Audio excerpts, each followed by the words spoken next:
Жақсы жаңалық, қазақ елі. Саламатсыздар ма, құрметті көрермендер.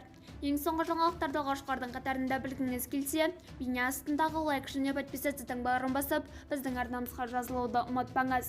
Лайк басқан қолдарыңыз Кабатулланың қабырғаларын ұстасын. Дәрігерлер 7 күн комада болған баланың өмірін сақтап қалды.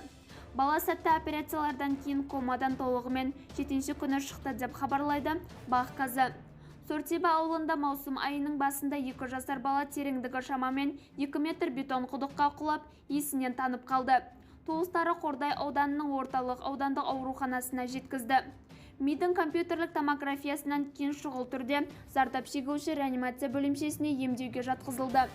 Ашық бас мидың жарақаты, 3-ші дәрежелі мидың соғылуы, сол жақ төбесі мен оң жақ желке аймағындағы эпидуралдық қан құйылу.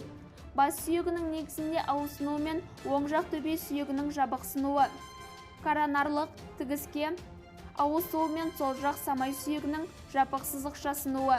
Санитариялық авиация желісі бойынша сол күні Жамбыл облыстық көпбейінді балалар ауруханасының нейрохирургия бөлімшесінің меңгерушісі Саят Жұмабаев пен анестезиолог Қалдыбек Үсенбаевтан тұратын облыстық орталықтан дәрігерлер бригадасы шақыртылды.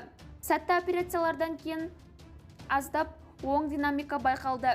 3-ші дәрежелі комадан шыққан бала 2-шісіне өтті, ал 7-ші күн ол комадан толығымен шықты.